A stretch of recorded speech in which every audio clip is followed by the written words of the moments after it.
இந்த வானத்தையும் பூமியும் படைச்சது யாருங்க? சொல்லுங்க, கர்த்தர். சொல்லுங்க, வானத்தையும் பூமியும் படைத்த கர்த்தராலே நீங்கள் ஆசீர்வதிக்கப்பட்டவர்கள்.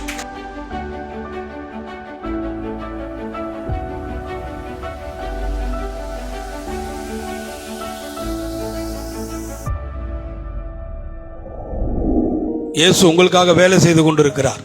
பிதாவின் மடியில் உட்கார்ந்து 24 மணி நேரம் உன்னுடைய பாதுகாப்பிற்காக, உன்னுடைய ஆசீர்வாதத்திற்காக, உன்னுடைய உயர்வுக்காக, உன்னுடைய சுகத்திற்காக, உங்களுடைய சமாதானத்திற்காக, உங்களுடைய பெருக்கத்திற்காக, உங்களுடைய நல்வாழ்வுக்காக, உங்களுடைய விடுதலைக்காக, உங்களுடைய குழந்தை பாக்கியத்திற்காக, உங்களுடைய எல்லா தேவைகளுக்காக 24 மணி நேரமும் ஒரு வக்கீலை போல வாதாடி கொண்டிருக்கிறார்.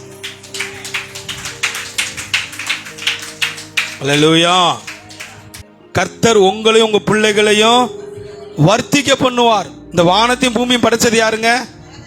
சொல்லுங்க, கர்த்தர். சொல்லுங்க, வானத்தையும் பூமியும் படைத்த கர்த்தராலே நீங்கள் ஆசீர்வதிக்கப்பட்டவர்கள். கரங்களை தட்டுவோம். நம்ம யாருங்க? நம்ம யாரு? வானத்தையும் பூமியும் படைத்த கர்த்தராலே.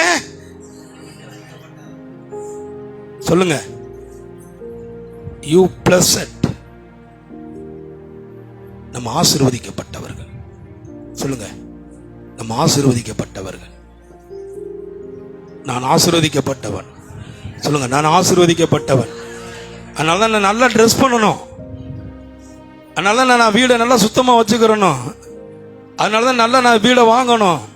கை நிறைய எப்போதும் என்கிட்ட பணம், உங்ககிட்ட பணம் இருக்கணும். பணத்தை என்ன பண்ணணும்? நீங்கள் எப்பொழுதும் சம்பாதிக்கணும். எப்பொழுதும் நல்லா பாருங்க, நல்ல இடத்த வாங்கணும், வீடை கட்டணும், பிள்ளைகளை நல்லா படிக்க வைக்கணும், வேலையில் அமர்த்தணும்,